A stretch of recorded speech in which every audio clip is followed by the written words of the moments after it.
오늘 우리에게 주신 말씀 마태복음 14장 33절 다 같이 읽겠습니다. 배에 있는 사람들이 예수께 절하여 가로되 진실로 하나님의 아들이로소이다 하더라. 아멘. 할렐루야. 오늘 말씀의 배경이 예수님께서 오병이어의 기적, 떡 5개, 물고기 2마리로 5천 명을 먹이신 기적을 보이셔서 그래서 사람들이 먹을 것 많이 주시니까 그래서 이제 왕으로 삼으려고 그래서 끌고 가려고 우리 왕 돼달라고 그래서 사람들이 억지로 잡아서 그래서 임금을 삼으려고 했습니다. 그래서 예수님께서 즉시 제자들을 재촉하사 빨리빨리 가. 그래서 제자들을 재촉하셔서 그래서 배에 태워 가지고 반대편으로 건너가게 하시고 22절 예수께서 즉시 제자들을 재촉하사 자기가 무리를 보내는 동안에 배를 타고 앞서 건너편에 가게 하시고 무리를 보내신 후에 기도하러 따로 산에 올라가시다 저물매 거기 혼자 계셨습니다. 그러니까는 제자들이 배를 탄 게 오후쯤입니다. 그래서 저물기 전에 배를 탔는데 24절에 배가 이미 육지에서 술이나 떠나서 바람이 거슬림으로 물결을 인하여 고난을 당하였더라. 그래서 다른 성경 보면 밤 4경쯤이라고 되어 있는데 새벽 한 3시에서 6시입니다. 그러니까는 해지기 전에 출발했는데 새벽이 될 때까지 가다가 뭐 언제 만났는지 모르겠지만요. 가다가 바람이 거슬려서 그냥 풍랑이 불어서 고난을 당하는 이러한 일을 보게 되어집니다. 예수님께서 가라고 하셨는데 고난 당하고 그것도 빨리 가라고 하셨는데 밤새도록 그냥 힘차게 괴롭게 져야 하고요. 그리고 예수님이 가라고 하신 그 길인데 두려움이 찾아오는 이러한 일을 보게 되어집니다. 이스라엘 사람들에게 바다는 고난과 두려움의 상징입니다. 우리는 바다 하면은 멋진 해변 뭐 그런 거 생각할지 모르겠지만 이스라엘에게는 고난, 사망, 지옥. 그래서 그 바다 괴물 리오아단도 바다의 괴물이거든요. 그래서 바다는 이 죽음과 사망의 상징이 되어집니다. 예수님의 우리 제자들이 또 우리도 예수님의 제자 크리스찬입니다. 그래서 우리 크리스찬이라고 해도 이 신앙생활을 하면서 이 고난이라는 것을 피할 수 없고 어려운 일 피할 수 없고 또 베드로처럼 오늘 주 예수님이십니까 해서 말씀하옵소서 그래서 말씀으로 신앙으로 한번 힘차게 걸어보려고 하지만은 현실의 두려움은 여전하거든요. 그냥 파도가 막 불어치는 거 보면은 파도 불 때 그 가까이서 보시면은 이 제자들 비난할 게 아닙니다. 두렵거든요. 파도가요 엄청나게 불면은요 그냥 자연의 그 위대함에 두려움이 절로 찾아옵니다. 그래서 현실의 두려움을 보고 또 믿음 잃어버리고 아예 안 믿 그냥 좀 믿으려고 했던 것은 어느 정도 사라지고 더 이 고난의 바다에 빠지는 이러한 이 베드로의 모습, 제자들의 모습, 이 모습이 누구냐? 오늘 우리의 모습을 말씀을 하시는 것입니다. 그때 우리 인생에 여러 가지 어려운 일을 만날 때 우리가 반드시 가져야 될 신앙이 무엇이냐? 한번 따라하겠습니다. 예수님께서 나를 건지십니다. 이거 확실히 믿어야 됩니다. 예수님께서 나를 건지신다라는 거예요. 오늘 30절 말씀 보면 베드로가 바람을 보고 무서워 빠져가는지라 소리질러 가로되 주여 나를 구원하소서 하니 예수께서 즉시 손을 내밀어 베드로를 붙잡아 주십니다. 여러분 물에 빠져가는 베드로 이거 잠시라도 지체하면 죽습니다. 그러니까는 지체할 시간이 없는 거예요. 그러니까는 예수님께서 베드로가 소리 지르니까는 하신 일이 무엇이냐 기다리지 않고 즉시 손을 내밀어서 붙잡아 주시는 거예요. 우리 아까 제자들은 저 밤새도록 고생했거든요. 근데 예수님 안 오십니다. 왜냐? 안 죽어요. 죽지 않을 때입니다. 그죠? 예수님께서 우리의 삶을 인도하실 때 우리가 그죠? 죽을 일 안 죽을 일 바르게 구별하셔서요. 그래서 때로는 즉시 도와주시고요. 때로는 그대로 계실 때가 있다라는 거예요. 우리를 건지시는 하나님에 대해서 이사야서 42장의 말씀에 보면은 여호와께서 용사같이 나가시며 전사같이 분발하여 외쳐 크게 부르시며 그 대적을 크게 치시리로다. 그래서 우리 하나님께서는 우리가 어려운 일 당할 때 때로는 용사같이 그리고 전사같이 당장 나오셔서 대적을 크게 치실 때가 있더라는 것입니다. 그런데 또 어떤 때는 내가 오랫동안 고요히 하며 잠잠하여 참았으나 이제는 내가 해산하는 여인같이 부르짖으리니 숨이 차서 심히 헐떡일 것이니라. 도대체 우리 하나님 뭐 하시나? 그죠? 아무리 기다려도요. 마치 10개월을 기다려야 아이를 낳는 여인처럼요.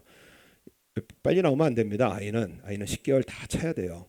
그래서 하나님의 때에 다 찰 때까지 우리 하나님은 기다리실 때가 있더라는 것입니다. 그때에 우리가 믿을 것은 무엇이냐? 사람이 감당할 시험 밖에는 너희에게 당한 것이 없나니 한 채 오차 없이 우리를 인도하신다는 거예요. 오직 하나님은 밉부사 신실하신 하나님이라는 것입니다. 우리의 믿음에 배반치 아니하시고요. 우리의 믿음이 헛되지 않게 하시고요. 우리의 믿음에 반드시 갚으시는 하나님이시라는 거예요. 너희가 감당치 못할 시험 당함을 허락지 아니하시고 시험 당할 즈음에 또한 피할 길을 내사 너희로 능히 감당하게 하시느니라. 하나님께서 모르시는 것이 없고요. 듣지 못하시는 것이 없고요. 실수가 없으신 하나님께서 우리의 삶을 인도하신다는 것입니다. 그래서 오늘 27절 말씀 보면 27절에 예수께서 즉시 일러 가라사대 안심하라 내니 두려워하지 말라 이렇게 말씀을 하십니다. 내니 이게 나다라는 뜻인데 헬라어로 하면은 에고 에이미라는 말입니다. 에고 에이미 나는 나라는 뜻이에요. 나는 나다. 이 말씀이 어디에서 나오느냐? 하나님께서 출애굽기에 모세를 보내실 때에 모세가 너를 보낸 하나님이 누구냐? 그 이름이 뭐냐? 하고 물으면 내가 이스라엘 백성들에게 뭐라고 대답하면 됩니까? 그럴 때에 우리 하나님께서 자신에 대해서 모세에게 알려주신 것이 무엇이냐? 하나님이 모세에게 이르시되 나는 스스로 있는 자니라. 이게 헬라어로 하면은 에고 에임이에요. 예수님께서 나다 내니 두려워하지 말라. 하나님께서 모세를 만나실 때 나는 스스로 있는 자다. 이게 무슨 말씀이에요? 나는 전능한 하나님이라는 거예요. 야 나니까는 두려워하지 마. 지금 그 말이 아닙니다. 나는 전능한 하나님이기 때문에 너희는 두려워하지 말라는 것입니다. 이스라엘 자손에게 이같이 이르기를 스스로 있는 자가 나를 너희에게 보내셨다 하라. 그래서 우리 예수님께서 내니 두려워하지 말라라고 하신 것은 무엇이냐? 나는 전능한 하나님이라는 거예요. 그래서 두려워하지 말고 안심하라는 것입니다. 예수님께서 우리에게 오셔서 하실 일이 무엇이냐? 하나님께서 이 땅에 오셔서 모세를 만나신 이유에 대해서 말씀을 하시는데 내가 내려와서 그들을 애굽인의 손에서 건져내신다라는 거예요. 그러므로 이스라엘 자손에게 말하기를 나는 여호와라. 내가 애굽 사람의 무거운 짐에서 너희를 빼어내어 그 고역에서 너희를 건지며 편팔과 그 큰 재앙으로 너희를 구속하여 내는 여호와라고 말씀을 하십니다. 건지신다라는 거예요. 그래서 이스라엘 백성들이 하나님의 그 위대한 일들을 다 경험하고 나서 가로되 여호와를 찬송하리로다. 너희를 애굽 사람의 손에서와 바로의 손에서 건져내시고 백성을 애굽 사람 손 밑에서 건지셨도다. 우리 하나님은 건지시고요. 건져내시는 하나님이시라는 것입니다. 그래서 우리가 믿는 하나님은 어떠한 하나님이시냐? 전능하신 하나님으로서요. 우리를 건져내신다는 거예요. 죽음과 고통에서 우리를 건져내시는 하나님이시고 육체를 입으시고 이 땅에 오셔서 십자가로 우리의 모든 죄를 용서하시고 영원한 사망 지옥에서 건져주신 분이 바로 우리가 믿는 예수님이라는 사실입니다.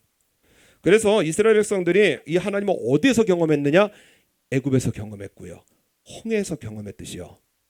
베드로는 이러하신 건져내시는 하나님을 어디에서 경험했느냐? 바다로 나왔어야 돼요. 여러분 바다에 나와야 하나님을 경험하게 되어집니다. 배 안에서 경험 못해요. 바다로 나와야 경험을 하게 되어집니다. 그래서 28절 말씀 보면 28절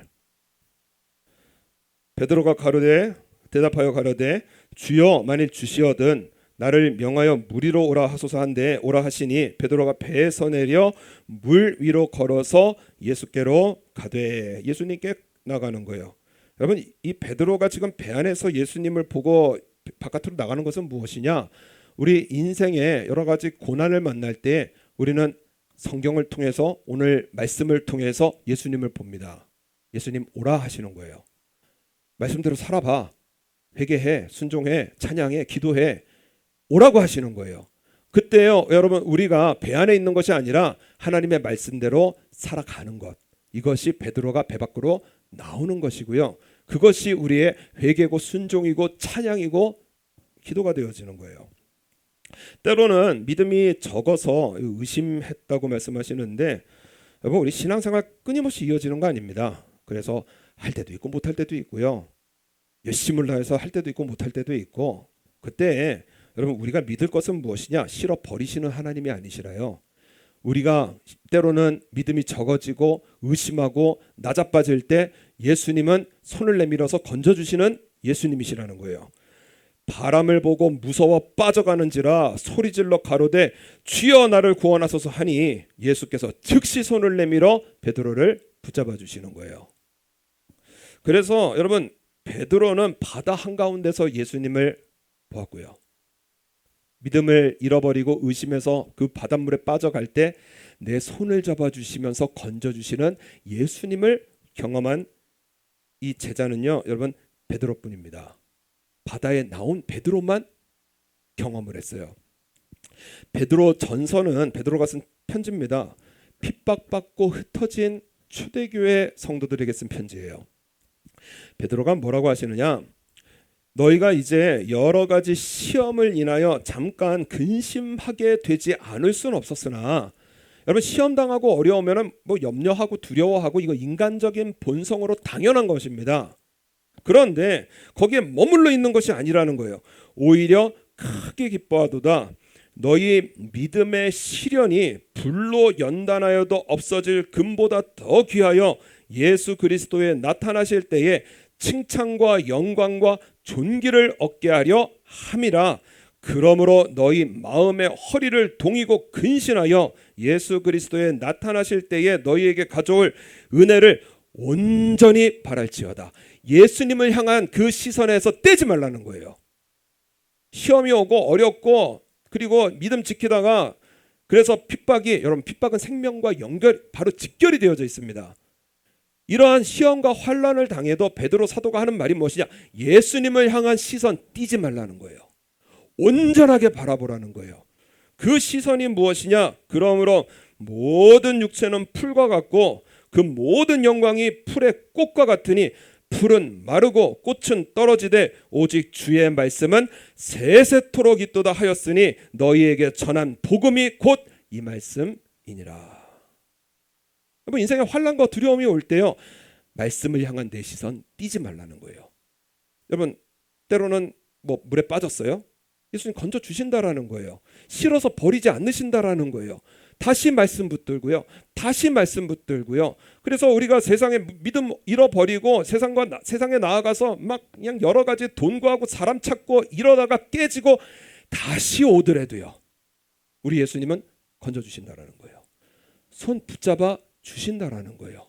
하다가 포기하지 말라는 것입니다. 기도 몇 번 해보고 포기하고요. 예배 몇 번 드려보고 포기하고요. 포기하지 말라는 거예요. 잃어버렸습니까? 뭐 기도하다가 보면 우리 다 이거 잊어버립니다. 다 어디 박혀있고요. 뭐 자기가 날아갈 거예요. 여러분 포기하지 말라는 거예요. 끝까지 붙들라는 거예요. 그래서 기도 끝까지 붙들고요. 말씀 끝까지 붙들고요. 붙들라는 것입니다. 베드로가 이 믿음 어디에서 얻었어요? 이 믿음. 자기가 물에 빠졌고 큰 환난과 핍박을 당했을 때 그래서 의심하고 믿음이 적어져도 예수님은 자기를 건져주신 그 손길, 그 예수님의 그 존재, 그것을 베드로는 잊지를 못하는 거예요. 이것이 베드로에게 큰 믿음으로 자리를 잡는 것입니다. 제가 건강을 위해서 지금 2달 계획을 하고 그래서 이제 이 건강 프로그램을 진행 중입니다. 제가 이 건강 프로그램을 진행하다 보니까는 이게 신앙 내용과 야 정말 똑같구나. 참 하나님께서 주시는 지혜가 너무나 감사했는데 참 그 두 달 프로그램을 진행하면서 처음에 뭘로 하느냐 3일간 단식으로 시작을 합니다. 3일 동안 쫄딱 굶으래요. 그래서 제가 예전에 금식을 하면서 그 뭐죠? 그 고난의 주간 그래서 금식을 하면서 5일도 금식하고 14일도 금식해보고 그때 별로 안 힘들었거든요. 근데 생짜로 굶으려니까는요 너무 힘든 겁니다. 야 이게 금식하고 단식하고 좀 다르구나. 정말 정말 너무 힘들더라고요. 뭐 배고프다 뭐 먹고 싶다 이런 거 없는데 몸이 아파가지고요 너무 아프더라고요.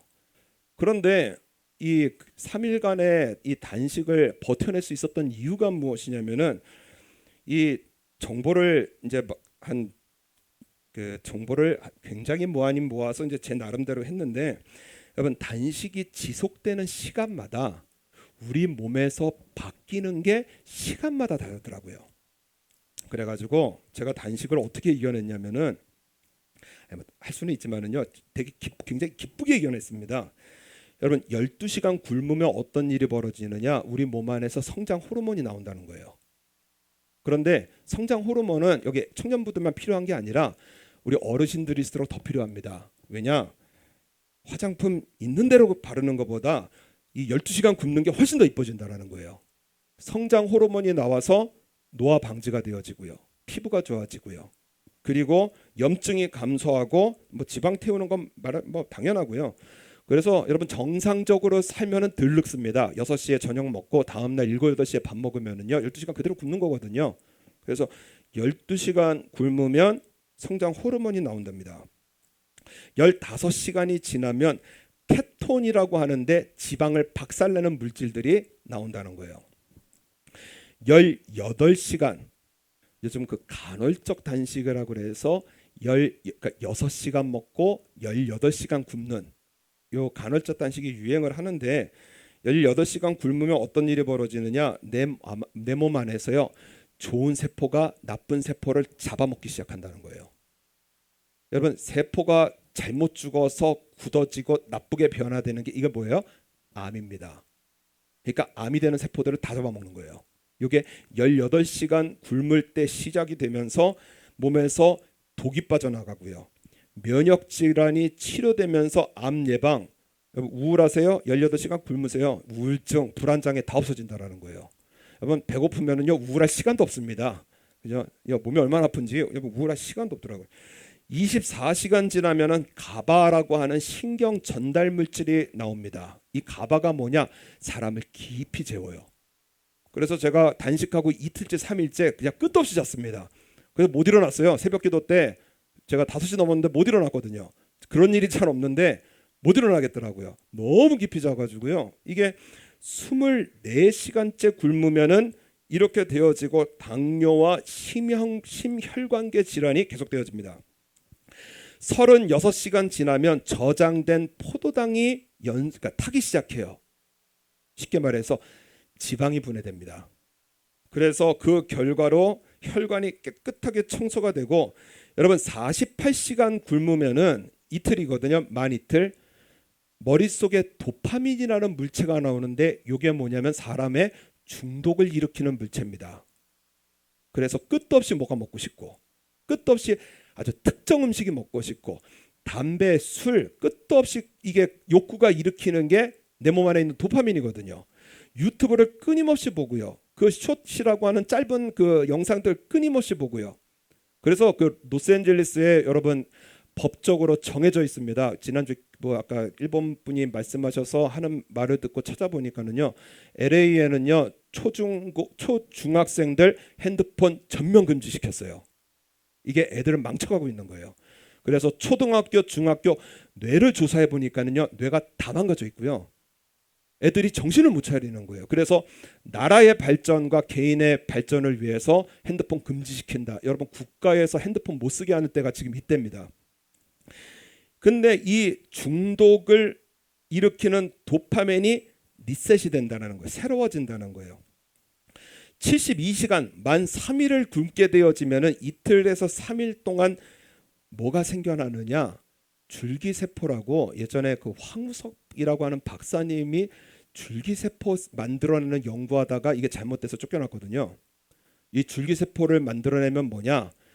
이 뇌성마비를 고치고요. 이 소아마비를 고치고요. 이런 고치는 것이 있는데 이 줄기세포가 이틀째에서 3일째 굶는 그 사이에 우리 근육과 뼈에서 마구 나온다라는 거예요. 그래서 연구를 했는데 팔 부러진 애들, 여러분 우리 뭐 갖다 자꾸 먹이잖아요. 사골국물 먹이고 뭐 좋다 하면서 여러분 3일 단식을 2번 딱 시키니까는 뼈가 붙어버리더라는 거예요. 의사가 놀랄 정도로 뼈가 붙었습니다. 그래서 뼈와 근육이 건강해지고 성장 호르몬이 5배와 8배 사이가 생산되어서 몸이 완전히 새로워진다는 거예요. 그래서 심장질환, 그리고 신장질환, 그리고 대장질환, 암예방, 만성예방, 이게 3일 단식할 때 우리 몸이 완전히 새로워진다고 말을 받았습니다. 24시간이 지나는데요, 몸은 괴로운데 신바람 나는 거예요. 아, 내 몸에서 성장 호르몬 나오고 있구나. 안 보여요. 여러분 모르는 겁니다. 그런데 몸은 괴로운데 신나는 거예요. 아, 앞으로 하루만 더 버티면은 내 몸에 있는 도파민이 리셋되겠구나. 새로워지겠구나. 그래서 하루를 더 버텨나가는데요, 이게 몸은 괴로운데 마음은 힘이 있는 거예요. 이틀째 3일째 넘어가는데요, 몸은 괴로운데 아, 내 몸 안에 머리도 건강해지고 심장도 건강해지고 신장도 건강해지고 뼈와 근육도 건강해지는구나. 3일을 굶을 때 그런 일들이 내 눈에 보이지 않지만 일어나는구나. 그래서요, 여러분 3일 단식하는데 몸은 좀 힘들지만은요, 마음은 힘들지가 않았어요. 왜냐? 확실한 대답을 갖고 있기 때문에 그렇습니다. 확실한 답을 갖고 있기 때문에요. 확실한 답을 갖고 있는 사람과 아닌 사람은요, 그 살아가는 인생 길이 다른 거예요. 여러분 우리 영적으로도 똑같습니다. 여러분 몸이 우리 환난 고난 이거 다 몸이 힘든 거거든요. 돈이 없어요. 병이 찾아왔어요. 인생에 고난이 왔어요. 다 몸이 힘든 거예요. 여러분 그때에 우리 하나님께서 확실하게 주신 답이 무엇이냐? 로마서의 말씀에 보면 우리가 환난 중에도 즐거워하나니, 환난 중에 즐거워할 수 있다라는 거예요. 왜? 환난은 인내를, 인내는 연단을, 연단은 소망을 이루는 줄 알미니라. 나는 모르지만 내 눈엔 보이지 않지만 이 환난을 통해서 하나님께서 큰 일을 일으키셔서 내 마음속에 믿음을 주시겠구나. 내가 보이지 않고 이해는 못하지만은 환난은 나에게 인내를 만들어내고 있고, 이 인내는 연단을, 내가 단단해지는 것을, 신앙적으로 그냥 단단하게 굳어지는 것을 만들어내고, 이 단단하게 굳은 이 연단으로 하나님께서는 그 위에 소망을 심겨주시는구나. 여러분 확실한 답을 가지고 계셔야 돼요. 그래서 여러분 말씀대로 살아보는 게 중요합니다. 해보는 게 너무 중요해요. 그래서 여러분 기도 해보시는 게 너무 중요하고요. 끝까지 하는 건 더 중요하고요. 하다가 못하셨어요? 다시 하는 거 너무 중요하고요. 그래서 여러분 왜 우리의 신앙에 여러분 왜 힘이 없고 맥이 없는가? 왜 처음에 붙든 것을 끝까지 못 가는가? 경험이 없어서 그렇습니다. 말씀대로 살아서 내 손을 잡아주신 예수님을 경험하게 되어지면은요, 베드로 말씀하잖아요. 환난 받느냐, 핍박 받느냐, 잠시는 근심할 수 있지만은 그것을 오히려 기뻐하는도다. 주 앞에 섰을 때 영광, 찬송, 존귀 하나님께서 주신다. 이것이요, 베드로 사도가 핍박 가운데, 이 바다 가운데 빠졌을 때 자기 손을 붙들어준 예수님을 경험한 베드로의 신앙이 되어지는 것입니다. 그래서 오늘 33절에 배에 있는 사람들이 예수께 절하되 가로되, 여러분 우리 이 고백을 원하시는 거예요. 진실로 하나님의 아들이로소이다. 우리 인생에요, 예수님 믿어보고 예배 드려보고 뭐 말씀 지켜보고 그것이 아니라 예수님은 하나님의 아들이십니다. 어려운 일을 당할 때 뭐 살아보고가 아니고요, 기도해보고가 아니고요, 예수님은 하나님의 아들이시기에 내 삶 속에 이 일을 어떻게 이루어내시나, 이 일을 통해서 하나님 어떻게 영광을 받으시고, 이 일을 통해서 우리 하나님께서 내 삶 속에 무슨 간증을 받으시나 흥미진진하게 고난을 통과하게 되어져 있어요. 이 고백 원하시는 거예요. 예수님은 하나님의 아들이십니다. 나를 구원해내십니다. 이 믿음을 주시는 것입니다. 태국 대사관에서 근무하는 직원 하시는 말씀인데 간증인데 취직을 하려고 이력서를 썼는데 태국은 불교 나라이기 때문에 종교란에다가 불교라고 안 쓰면 떨어진대요. 그래서 그런 암암리에 도는 소식을 듣고 공식적인 건 아닙니다. 공식적인 건 아닌데 불교 신자 위주로 뽑는답니다. 그래서 불교라고 썼는데 종교가 없던 사람이기 때문에 아무 생각 없이 불교라고 썼는데 합격을 해가지고 그래서 태국 대사관에 이제 직장 생활을 시작을 했습니다. 문제가 생겼는데 뭐냐? 이 직장 생활하다가 친구한테 전도를 받아가지고 교회를 다닌 거예요. 그런데 뭐 교회 다니니까 좋답니다. 뭐 가서 좋은 얘기 듣고 노래 부르고 또 좋은 사람 만나고 밥 먹고 그래서 참 좋았는데 어느 날 진짜 예수님을 믿을 수밖에 없는 일이 생기더라는 거예요. 둘째 아이가 3살 때 희귀암 4기라는 판정을 받았습니다. 암인데 뭔지 모르는 거예요. 그래서 이분이 어떻게 기도해야 될지도 모르고 뭐 어떻게 해야 될지도 모르니까 그냥 울 뿐이었다는 겁니다. 주님 우리의 살려주세요. 주님 우리의 살려주세요. 그래서 기도하다 보면은 주기도문 생각나면 주기도문 외우고요. 기도하다가 목사님 말씀 생각나면은 목사님 말씀 외우고 이렇게 성경 찾아보고 외우고요. 그리고 또 그냥 생각날 때마다 기도 순수한 마음으로 우리 아이 고쳐달라고 그렇게 하나님 앞에 매달리며 기도했다라는 거예요. 아이가 앓고 있는 병의 한국 최고 권위자인 의사 선생님을 만나게 되어지고요. 일이 풀려가는 거예요. 그리고 치료의 길이 열리고 모든 그동안 진료했던 의사 선생님들이 쉽지 않을 거라 힘들 거라 그렇게 말을 들었는데 순조롭게 치료가 진행을 되면서 이 기적이 아니면 설명이 안 되는 일을 자신의 아들의 아이의 몸을 통해서 경험을 했습니다. 마음에서 믿어지는 거예요. 아, 하나님께서 내 기도 들어주시는구나. 하나님께서 이 길을 열어주시는구나. 이것이 마음으로 믿어지더라는 것입니다. 그래서 예수님을 깊이 만나게 되어졌고 항암 치료 잘 받고 이제 관찰 치료 남아서 10년간 재발하지 않으면은 이제 완치 판정을 받는데 아이가 잘 커가고 잘 먹고 그리고 아주 건강하게 크는 것을 보면서 건져주시는 예수님을 늘 체험하고 살았습니다. 그런데 마음에 걸리는 게 뭐냐? 이력서에다가 불교라고 써놓은 지난 그 일이었어요. 이게 마음에 계속 걸리기 시작하는 거예요. 그래서 예수님 내가 불교라고 썼음에도 불구하고 믿음 주시고 건져 주시고 그래서 나 예수님 앞에 은혜 좀 갚아야 되겠는데 라는 심정으로 전도하기 시작했답니다. 아까 말씀드린 태국 대사관은 불교 신자만 다니고요. 그리고 불교 신자 위주로 뽑거든요. 그 태국 대사관 안에서 전도하기 시작하는 거예요.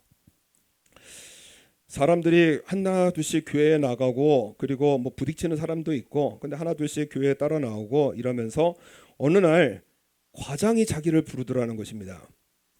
그래서 가보니까 정말 생각도 못한 이야기를 들었는데 네가 기독교를 전도한다는 얘기를 들었다. 그래서 아 잘리겠구나. 계속 말이 이어집니다. 불교라고 쓴 건 거짓이었나 아니면 그동안에 기독교로 개종이라도 한 것인가 하고 이제 물어봤습니다. 그래서 뭐 그냥 기독교 얘기한 겁니다. 오해입니다. 그렇게 변명하면서 넘어갈 수도 있겠지만은 예수님을 배반할 수가 없는 거예요. 그래서 솔직히 말하자 잘리더라도 정직이 최선이다 싶어서 그래서 퇴직을 각오하고 말을 했다는 것입니다. 저는 원래 처음부터 불교 신자가 아니었습니다. 회사에 취직하려고 불교라고 쓴 것뿐입니다. 그런데 직장 생활하는 가운데 아이의 병과 그 치료 과정을 통해서 예수님을 믿게 되어졌고 이제는 크리스찬입니다. 그러고 말을 했다라는 거예요. 그랬더니 과장이 가만히 있다가 뭐라고 하느냐 당신의 믿음과 용기 존중한다. 그 믿음 끝까지 잘 지키길 바란다 하면서 보내주다라는 거예요. 이해를 못할 일이 벌어졌습니다.